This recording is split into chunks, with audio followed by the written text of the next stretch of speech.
We've been hearing here on Media Week about MCN's annual Homefront events. Let's find out what the media buyers thought of it all. James Manning spoke with Lee Terry, CEO of Omnicom Media Group, and Peter Horgan, he's the CEO of OMD. It's a more intimate opportunity for the MCN team to talk to us about what they've got coming up for the year, how the innovation they're going to bring in terms of how, for our specific clients, and how they can service advertisers and the agency better, and how they're going to innovate even more in 2014 than they have in 2013. Lee, do you come to this with many questions? I mean, or do you just sit back and get what they present to you, or is it a good place to sort of raise issues or questions or thoughts with them? Yeah, I think a fair few of the questions obviously get answered in the day-to-day through the year, but the thing I was most impressed by, you expect to come to these things and hear about the great content, you know, on any of the platforms, but what I was most impressed by was the level of data and innovation in terms of the way in which we will actively trade with MCN in the future.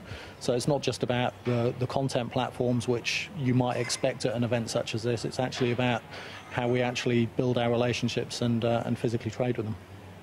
How does this compare to the sort of your negotiations with the free-to-airs? You know, what your dealings with 7, with 9, with 10?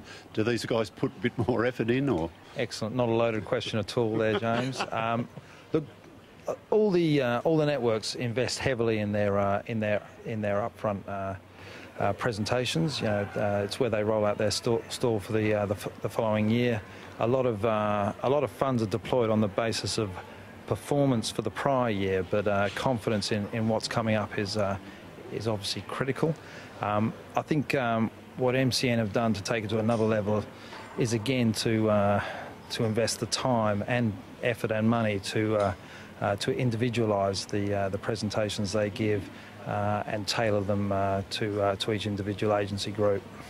And it's good to get a few of the team along too, not just the heavy hitters like you guys, but we get people that probably do all the hard work. Yeah, absolutely. I mean, the relationships with any of our media fraternity is, you know, to me, based around 3 key areas: price, product and service. And fundamentally we want to ensure that the people that we work with fully understand our business and our clients' businesses, and are basically up for the challenge of helping us deliver bottom line results for our clients. So yeah, getting the, you know, not necessarily the whole team, because it needs to be a much bigger house, and as lovely as this house is, probably couldn't accommodate the entire staff, but certainly getting depth through the ranks is critical for us.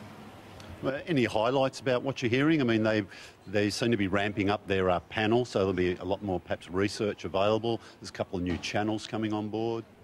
I think, you know, the content is where Foxtel and MCN have really looked to make their big gains, and how they're investing in new channels and new arrangements with the output houses is critical. The new panel is, in terms of research and having a single panel that covers TV, tablet, computer, and mobile is going to be unique, and I think is going to put MCN in an amazing position to actually articulate how reach plays out across the different formats. Your group controls a fair bit of ad spend every year. Do you sort of conscious when you make big decisions about, we've seen, you know, impacts on newspapers, we've seen impacts on magazines. The digital sort of hasn't really cut heavily maybe into the television business model a lot yet, but do you think that that'll happen in the future, where you'll be making decisions of, look, we just mightn't be putting as much as we used to in linear television?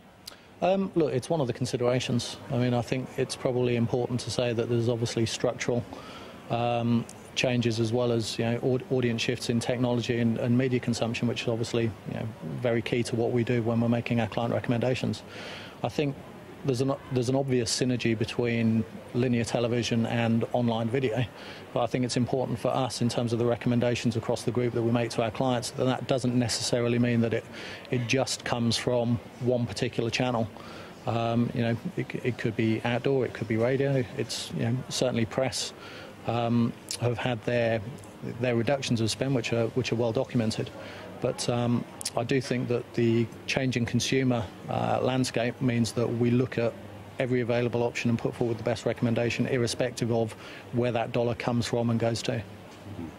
Have you got any thoughts on that? You know, the changing landscape and, you know, the pressure on you guys, I guess, to get it right and stay ahead of the game? Look, TV has been reasonably insulated, and I think, you know, traditional TV does face, if Foxtel and MCN was a disruptor over the last 10 years, digital video and internet delivered content is the next wave of disruption, and we're well versed in all parties and all competitors in that game, and we'll navigate it for the best outcome for our clients. So any final thoughts? Look, it was pretty good this year. We were at Tamarama last year, up here overlooking Sydney Harbour. What have they got to do next year to impress you? We asked them to move north side this year, and this is a big step forward, and we're pleased that Fitzy keeps upgrading the houses as he describes it to keep track with the increasing demographic of the average Foxtel household. If we keep moving north, we'll be in Darwin soon. But no, it's a fantastic spot and a fantastic event. Yes, and pretty happy. That's the verdict from the media buyers. That's what we've got time for on this edition of Media Week. Thank you to James Manning joining us from Melbourne today from the team here. Thank you for your company.